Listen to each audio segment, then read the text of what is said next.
पाइथनमा हामीले डेटा टाइप्ससँग धेरै काम गर्छौँ अनि डाटा टाइप्सहरू के छन् पाइथनमा अनि हामीले कसरी युज गर्न मिल्छ तिनीहरूलाई त्यो जान्यो भने फाइदा हुन्छ। सुरुको डेटा टाइप मैले देखाउन खोजेको चाहिँ स्ट्रिङ हो। स्ट्रिङ भनेको हामीले टेक्स्ट देखिन्छ नि धेरैजसो ठाउँमा लेखेको टेक्स्ट हुन्छ नि प्याराग्राफवाला त्यस्तोवाला टेक्स्ट है। जस्तो केही लेखेछन् रे कसैले होइन भने जस्तो यो टेक्स्ट छ नि यो टेक्स्टलाई मैले अब स्टोर गर्नु पर्यो मेरो प्रोग्राममा भने मैले स्ट्रिङको रूपमा स्टोर गरेर राख्छु।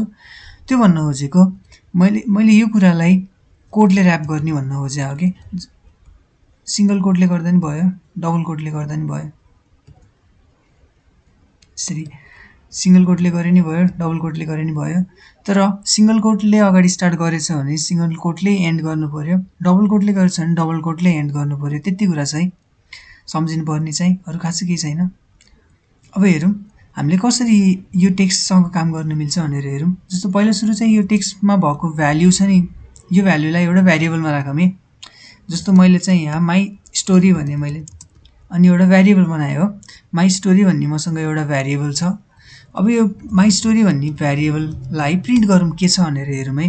मैले यसलाई प्रिन्ट गरेँ भने दिस इज द यो brown fox and it is fast भनेर देखाउँछ भनेपछि ठिक छ हाम्रो भ्यारिएबल चलिरहेछ अनि हामीले स्ट्रिङ एउटा बनाएर हेऱ्यौँ होइन प्रिन्ट गरेर कन्सोलमा हेरेर। अर्को कुरा जस्तो मसँग भएको जुन टेक्स्ट थियो नि त्यो टेक्स्टको चाहिँ कतै कतै यस्तो केस बिग्रेको थियो अरे कि केस बिग्रेको थियो भन्नाले मैले अहिले कतै क्यापिटल राखिरहेको छु कतै स्मल लेटर राखिरहेको छु।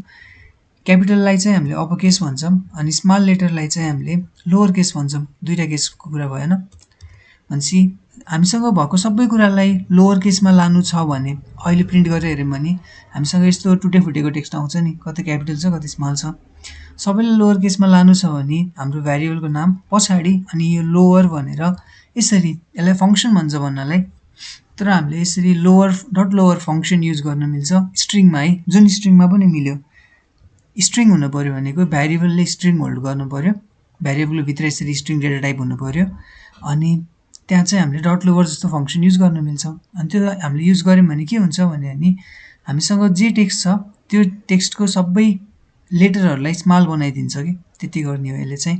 त्यस्तै हामीसँग अर्को फङ्सन पनि छ अप्पर भन्ने यसले चाहिँ सबैलाई क्यापिटल बनाइदिन्छ त्यति हो। अनि सबै लोवर केस छ कि छैन भनेर चेक पनि गर्न मिल्छ है। जस्तो इज अप्पर भनेर हामीले चेक गऱ्यौँ भने अनि सबै अप्पर केस छ सबै क्यापिटल छ भने मात्रै ट्रु आउँछ त्यस्तै हुन्छ। अनि इज लोवर भनेर हेरौँ सबै लोवर केस छ भने मात्रै ट्रु आउँछ त्यस्तो भयो। त्यस्तै हामीले रिप्लेस पनि गर्न मिल्छ हाम्रो टेक्स्टमा भएको हाम्रो भ्यारिएबलमा भएको के कुरालाई रिप्लेस गर्न मिल्छ के अर्कोले। जस्तो मैले चाहिँ यहाँ अघि स्पेलिङ बिगारेको थिएँ नि होइन अब यो स्पेलिङको ठाउँमा मैले क्विक लेखेँ अरे कि यसरी है भने अब मैले यसलाई रन गरेँ भने के हुन्छ भनेर हेरौँ। दिस इज द क्विक मिलेछ नि होइन यसरी हामीले गर्न मिल्छ। यहाँ अगाडि अन्डरस्कोर ओल्ड चाहिँ राखिरहेको छ है पहिला यस्तो थियो अनि अहिले यस्तो छ भनेर यो देखाएको मात्रै हो है। जस पहिलाको राख्नु पर्यो अनि त्यसपछि पछिको भ्याल्यु राख्नु पर्यो अनि देखाउँछ। त्यस्तै सपोज मलाई चाहिँ लेन्थ हेर्न मन लाग्यो मेरो स्टोरी छ नि माथि अब यो भित्र कतिवटा क्यारेक्टर छ त भनेर हेर्न मन लाग्यो त्यसको लागि चाहिँ हामीसँग लेन्थ फङ्सन छ। अब यो भित्र हामीले पास पनि गर्न मिल्छ कि यो कुरा चाहिँ अब हेऱ्यो भने 43 भनेर देखाइरहेको छ यो चाहिँ हाम्रो क्यारेक्टरको लेन्थ हो है। हाम्रो यो सेन्टेन्स छ नि यसमा कतिवटा क्यारेक्टर छन् भनेर भने हो।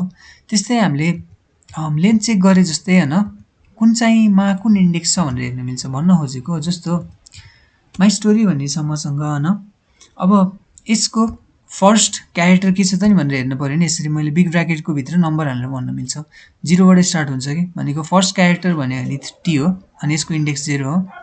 सेकेन्ड क्यारेक्टर भन्यो भने क्यापिटल एच हुन्छ त्यसको इन्डेक्स चाहिँ 1 हुने भयो होइन यसरी हुँदै हुँदै जान्छ। त्यस्तै मैले 4 हान्यो भने स्पेस आउँछ होला है सायद 5th पोजिसनमा त स्पेस छ नि त। त्यस्तै मैले 5 हान्यो भने चाहिँ आई आउँछ होला आई यसरी है। हामीले यसरी इन्डेक्स चेक गर्न मिल्छ। हामीले अरू धेरै कुरा पनि गर्न मिल्छ जस्तो अर्को कुरा हुन्छ कन्क्याटिनेसन भन्ने हुन्छ। जस्तो माई स्टोरी इज हियर भनेर मैले यो चाहिँ एउटा स्ट्रिङ भयो अनि मैले बिचमा प्लस लेखेर अर्को डेटा टाइप जोड्न मिल्छ कि योसँग माई स्टोरी यसरी जोड्न मिल्छ अनि प्लस भनेर मैले पछाडि एउटा फुल स्टप दिन मिल्छ अथवा मैले यहाँ 44 जस्तो केही भन्न मिल्छ होइन % भनेर मैले अनि यतिकै अब यसलाई मैले रन गरेर हेऱ्यो भने के देखाउँछ भनेर हेरौँ। माई स्टोरी इज हियर भनेछ अहिले जोडिरहेछ होइन अनि पछाडि मेरो स्टोरी आइरहेछ अनि एन्ड इट इज फास्ट पनि भयो अनि जोड्यो। त्यति कुरा हो है। यसलाई हामीले कन्क्याटेनेसन गरेको भनिन्छ स्ट्रिङको लागि। भनेपछि हामीले स्ट्रिङ भनेको डेटा टाइप कस्तो रहेछ भन्यो भने केही टेक्स्ट हामीले देख्यौँ भने त्यस्तोलाई हामीले स्ट्रिङ डेटा टाइप भन्ने हो। त्यसलाई हामीले भ्यारिएबलको भित्र राख्न मिल्छ। अनि के गर्न मिल्छ स्ट्रिङसँग भन्यो भने हामीले त्यसमा मेथड्सहरू युज गर्न मिल्छ, डट लोवर, डट अप्पर, अनि अप्पर केस छ कि छैन चेक गर्न मिल्छ होइन, डट इज लोवर भनेर यसरी। अनि लोवर केस छ कि छैन भनेर चेक गर्न मिल्छ, इज लोवर इज अप्पर भनेर हामी जस्ट लोवर र अप्पर केस चेक गर्न मिल्छ। त्यस्तै हामीले कन्क्याटेनेसन गर्न मिल्छ भनेको स्ट्रिङलाई अरू केहीसँग जोड्न मिल्छ प्लस युज गरेर। अनि त्यस्तै हामीले लेन्थ पनि हेर्न मिल्छ होइन हाम्रो स्ट्रिङको। यसरी यहाँभित्र केही लेखेर अनि हामीले लेन्थ पनि हेर्न मिल्यो।